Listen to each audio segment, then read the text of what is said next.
fadlan ha ilaabin inaad subscribe saarto si aad u hesho wararka ugu dambeeya ciyaaraha. Ha ilaabin inaad gambaleel ku furato si aad u noqoto qofka ugu horeeyo hela muuqaaladeena cusub. Assalaamu calaykum waraxmatullaahi wabarakaatu saaxiibayaal meel waliba oo aad maanta caalamka ka joogtaan ku soo dhawaada wararka maanta ugu weyn barnaamijkeena waana maalinimo sabti ah maanta kale waa maalimihii ciyaaraha iyo waliba kooxuhu horyaalada waaweyn ee Yurub ay ciyaari jireen haddaba maanta ciyaaraha jira ayaanu soo qaadan doonaa ciyaaraha la ciyaaray xalay iyo waliba wararkii ugu dambeeyay maanta sportigu waxyaabaha ugu muhiimsan ee laga qoray haddaba xalay Milan ayaa ciyaartayo hadda Master Pistol Piotic pum waa dhaliya haddana xalayo Milan ninkaas waa ku heshay Piotic Milan waa ku heshay waa nin qatar badan oo reer Bulana ogow nasiib dar ayaa ku dhacday koobkii adduunka wuxuu kamid ahaa dhowr iyo soddonkii ciyaaryahan oo macalinka Bulan uu dalbaday yani uu qortay si uu koob adduunka ugu ciyaaraan laakiin liiskii ugu dambeysay kama dambayso qayb kama noqon laakiin hadda wuxuu ku soo baxay mid kamid ah ciyaartooyda ugu qatarta badan iska baylo ninka la yiraahdo Lewandowski waxa soo baxay markaan Piotic xalay waa dhaliya haddana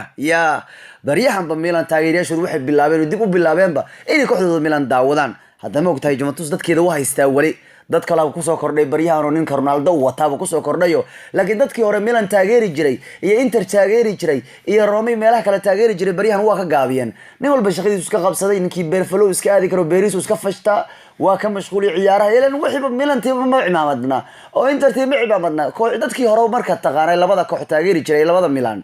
in badan hada ciyaaraha iska dhaafeen laakiin baryahan reer Milan waa isku raarwacanayaan waxa la leeyahay wariya iska aamu sheefa soo noqonaya sheefa yimaaday baryahan Shevchenko oo kala yimaaday lagu wada haya marka baryahan Piotic wuxuu bilaabay in Milan dadkeedii uu mid mar soo celiyo laakiin Gattuso yaa qayn ninkiiba ka bedelay Ilaahay amarkii markaad Piotic ku raaxaysanayso oo Piotic maqaarkiisa ku raaxaysanayso sidoo goolasho u dhalin karo oo habeenkaas leedahay 1 iyo 2 iyo 3 buu dhalinaya waxban laga raaxaysan karin oo dadkiiba inuu ciyaartu ka daawan karin Piotic buu ciyaartu u dhameeyo Gattuso inuu gaan Piotic waa shaqaysanaya laakiin Gattuso ka shaqaysan laayahay Piotic xalay muxuu dhalay ma taqaana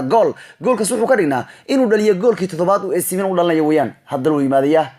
5 ciyaaro 7 gool buu sii maraya Piotic 7 gool ayuu hadda Milan u dhaliyay isku darna xilli ciyaareedka Serie A wuxuu ka dhaliyay 18 gool hal gool bis ayuu ka dambeeyaa Master Cristiano Ronaldo Ronaldo waa lagu yimaaday laakiin wiilkan gool badan ayuu raadsan lahaa kun walba halko iyo 2 iyo 3 uu dhalin lahaa laakiin ninkan waa shaqaysanay oo Gattuso ka shaqaysan laayahay oo habeen walba ciyaartu ka saara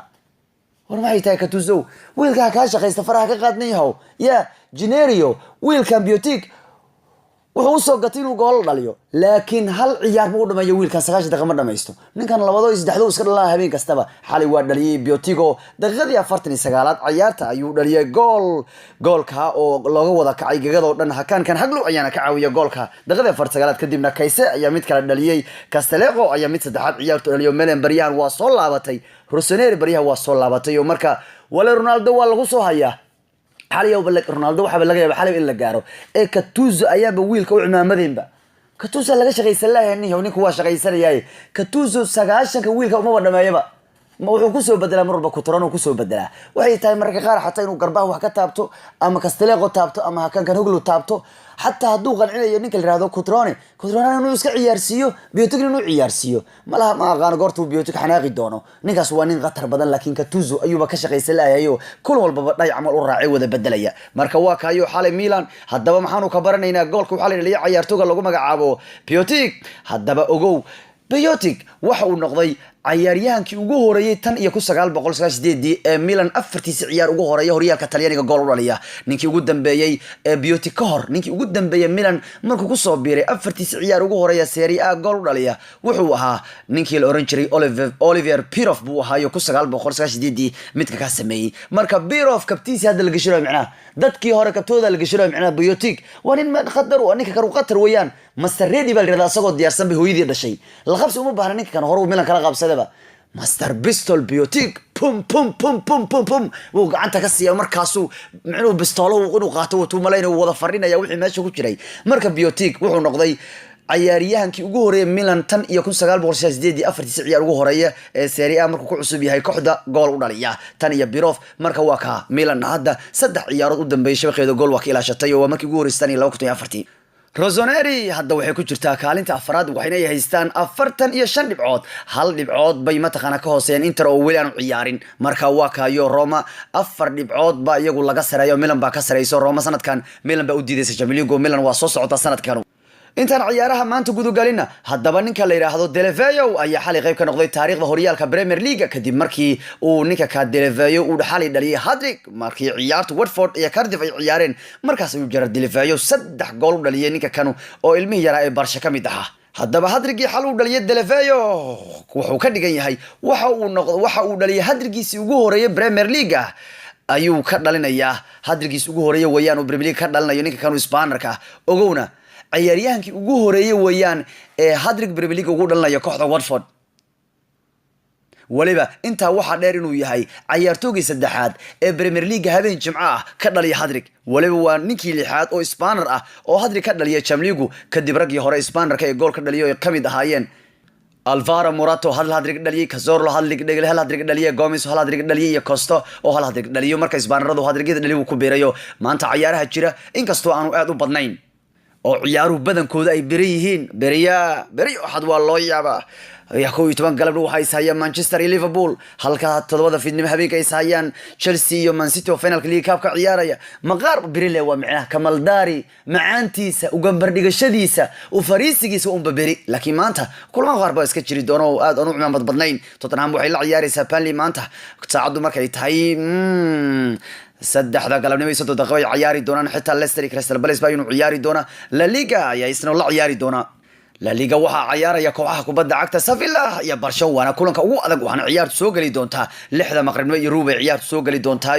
marka Barcelona haday caawa muujin horta Barcelona waxa laga rabaa inay adkaato si mataqaan horyaalkeeda u difaacato haddana waxa laga rabaa in ciyaaryahanadu qaar ilaaliyaan si mataqaan ay kulamada ku soo foodle classicana ay mataqaan iyagoo caafimaad qaba u tagaan marka Barcelona caawa culays baa saaran oo Barca iyo Sevilla waxay ciyaarayaan waliba guriga Sevilla baa lagu ciyaarayaa 6da maqribnimo iyo ruub ay soo galaysaa Atletico caawa Realna caawa ma ahano kaliya Barca caawa la ciyaar Sevilla kulamada maqribiyada inuu Barca kuma fiicna kulamada maqribiyada Barca kuma fiicna oo mararka qaar waa lagu dhagaa bal aragna hadii caawa lagu dhagay hadii kale Barcelona baryahan qaab ciyaareedkeeda ugu fiicna ma haysato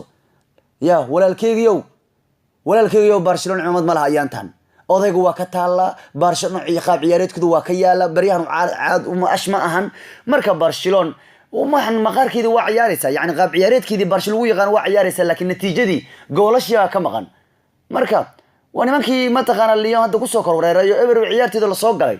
dadka qaar waxay leeyahay Maxamed Qadarow dadka qaar waa la garaacoyay anaga Lyon leen Baraja la ganlay micnaha maxaad noo leedahay marada ka dhacday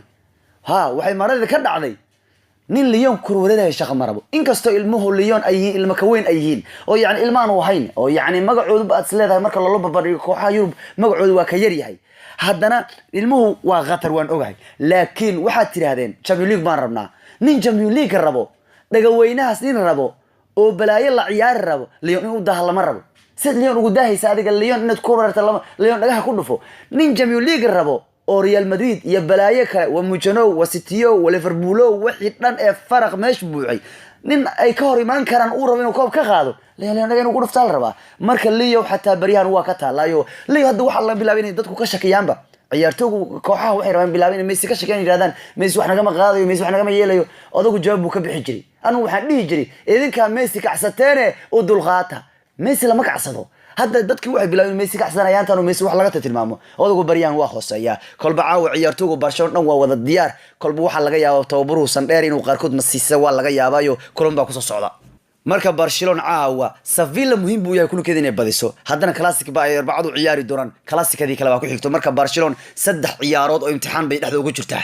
bal waan arki doonaa hadii Messi la yaqaan uu caawa soo noqon doonay hadii kale bariyahan Messi hadii xataa la caaya xataa jawaab ma uu bixinayo Messi oo jawaab bixinayn arki jira anigu oo la dhigi jiray adaa Messi kacsatay oo dulqaado Messi ku arag inkaari ahaan jirtay laakiin Messi baryahan wax laga sheegayo iska aamusan shaqa marabi ayaantan odagu bal waxa wuxuu sameeyay waan arki doonaayo in Mbappe waa yimaada 20 gool haysta Messi 2 gool baad ka sareyso 2 baad haysata Ronaldinho toadkan buu ciyaaraya marka ciyaaraha baa jira waan arki doonaa wixii inuu ku soo kordha ogow laakiin ciyaaraha todobaadkan ka hor ciyaaryahanno ka tirsan Barcelona iyo Real Madrid ayaa 5 ciyaaryahan ah ayaa classica sii kara waxaana ay ku sii karaan hadii jaalooyin ay qaataan haddaba 5 ciyaaryahan oo ka kala tirsan Real Madrid iyo Barcelona classicada soo aadan horyaalku ma ciyaari doonaan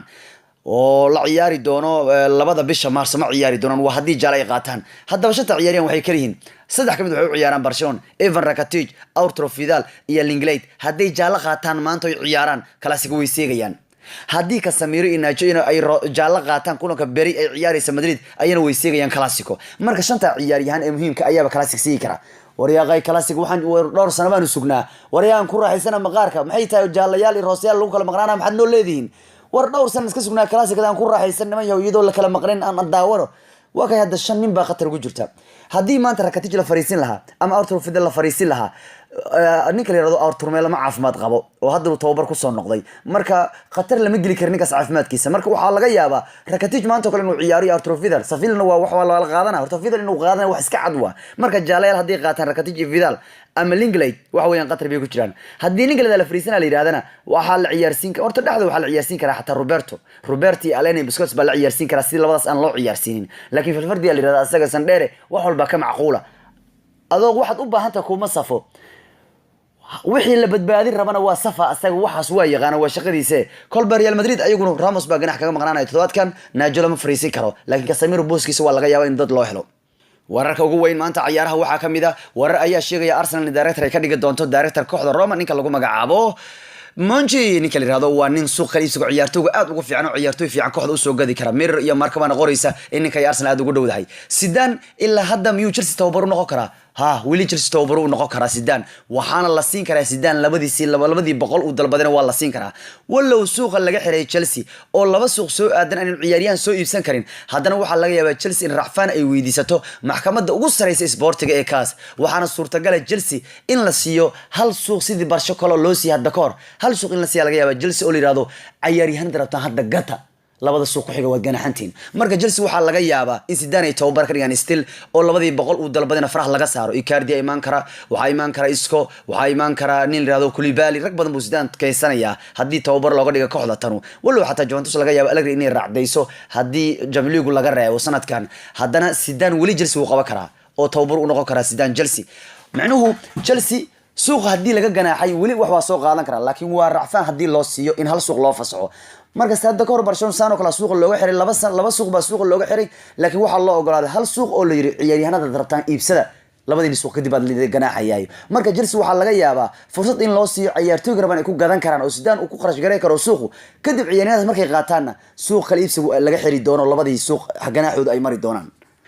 haddii Chelsea la ganaaxayna sidoo kale afar koox oo kale Premier League ayaa in la ganaaxi rabaa sida ay wararku sheegayaan Chelsea waa laga ganaaxay suuq laba suuq oo soo aadan dadka ninkiina faraxsano dadka qaar waa faraxsan yihiin mucaaradka naga ganaaxay leeyihiin Chelsea hal la ganaaxo balaayada ay leeyihiin oo qaarkood laakiin ogow haddii Chelsea la ganaaxay waxa hadda la sheegay afar kooxood oo kale oo aan magacooda la sheegin baa in suuqa laga ganaaxi rabaa Leo Premier League ka ciyaara haddaba malaha ninka ku waad dareemi karaan dadka qaar luq waa galayaan sida City oo kale meelaha Manchester iyo warar ku jiro meesha afar koox oo kale oo aan magacooda la cadeyn baa inuu la ganaaxi rabaa leeyahay haddaba sida uu la socda N'Golo Kante baa taageerayaasha Chelsea u digay oo dhahaya wariyaha Jorginho loo cimaamado ogow Jorginho muhiim buu noo yahay uu leeyahay ninkii Zari ahaa ciyaaryahankiisa Jorginho habeen dhow markuu soo galay waa lagu oriyay taageerayaasha Chelsea ku oriyeen waxay leeyihiin ninkan cimaamad ma lahan bay leeyihiin ninkan la yiraahdo Jorginho cimaamad uu leeyahay ma lahan bay leeyihiin waynu ku oriyeen taageerayaasha laakiin hadda Kante oo ninkan booskiisa lagu bedelay ayaa wuxuu leeyahay waxaan ugu baaqayaa taageerayaasha Blue inay ciyaaryahan garab siiyaan oo uu difaacay wuxuu leeyahay Jorginho muhiim ayuu noo yahay oo kooxdeena muhiim buu u yahay ka leexda wariyaha loo cimaamadu leeyahay ka leeyahay Chelsea waxay warar ku sheegayaan maadaama suuqa la kala iibso laga ganaaxay waxa laga yaabaa in Rakitic ay ku badashaan nimanka la yiraahdo Bayern Munich ay tartankii soo gasho baa leeyahay Rakitic waxa laga yaabaa Chelsea baa markii hore doonaysa in Bayern Munich ay ka qaadato markii kanu Mourinho wuxuu leeyahay ilaa hadda waxaan ka shalaynayaa dagaalkii alla galay ninka la yiraahdo Arsene Wenger laba nin oo weyn baan ahayn waan u ceebownay uu leeyahay isjiidnay maanta ceeb baan nooga hartay kubadda cagtu haddii video ahaan la daleedi lahaa waan wada daleedi lahayn laakiin maanta adduunka dhan bay wada taallaa waxaan ka shalaynayaa uu leeyahay aniga isagoo niman waaweyna inay meesha marada nooga dhacdo shalay buu qabaayo berigi ninka is dagaaleen Maxamed Salahna wuxuu leeyahay xiriir bay igala dhaxay ninka kan Farmin la yiraahdo markaan qolka libiska ku jirno garabkaygu soo fariista walow sayn laqad Ingiriiska ku hadli karin haddana saaxiibkay wayaan wada jir baanu nahayo sanad baan wada joognaa caawin badan buu siiyaa anu caawin lamid baan siiyaa aad baan isugu dhownahay leeyahay kulanka Liverpool soo ka hadlayay Manchesterna wuxuu leeyahay annaga ayuu culayskana saaran yahay rabno Premier League ayuu leeyahay ninka kanu Laporte heshiis bay Man City ka sii cato ilaa 2025 uu Man City kula sii joogi doono dhanka la wararka ugu weyn maanta waxayna kamid ah Manchester ayaa ku biirtay tartanka ay Arsenal Barca ugu jiraan ciyaartooyga Lille ninka lagu magacaabo Nicolas Pepe oo ah nin qatar badan oo bariyahan suuqa isugu ciyaartooyga haysta waa wiil 23 jir ah oo xirfad badan oo garabka ku ciyaara. Berbatov wuxuu saadalinayaa Bale inuu ka tagi doono Real Madrid hadduunan farxad ka heli waayo halka ka uu leeyahay oo Bale baryahan lama ciyaarsiyo xataa macallinku xataa kalsooni fiican ma siiyo. Fashil shuhur baa laga doorbidayaa. Wuxuu Berbatov qabaa haddii Bale uu Madrid ku faraxsaneen markaa waxay noqon doontaa inuu ka tago. ciyaartoygii hore Manchester kabtanku ahaa Nemanja Faric wuxuu qabaa in Van Dijk uunan ka fiicnayn difaacyadu ay haysato kooxda kubadda cagta Manchester United. Macnaheedu waxaad noogu buubuunaysaan buu leeyahay ninka Van Dijk la yiraahdo Liverpool boo qatarka ku aad sheegaysaan war wax ma dhaam uu leeyahay ciyaartooyga Manchester maanta jooga difaacyaduna baa xataa wax ma dhaam uu leeyahay iyagu badaan ka fiicnayn sida Philip Jones, Chris Smalling, Eric Bailly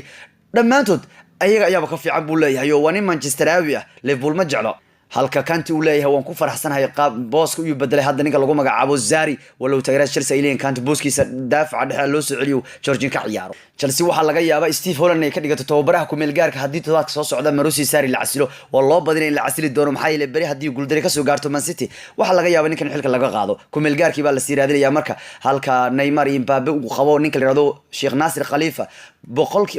boqolkiiba laba boqol يعني wuxuu leeyahay boqolkiiba boqol waan hubaa in kooxda noo joogayaan buu leeyahay oo meel aan nooga tagayn yani iib ma ahan buu leeyahay boqolkiiba boqol ma ahan 200 uu leeyahay ma way noo joogayaan kadib labadii nin Barcelona iyo Real Madrid oo aad u raadinaya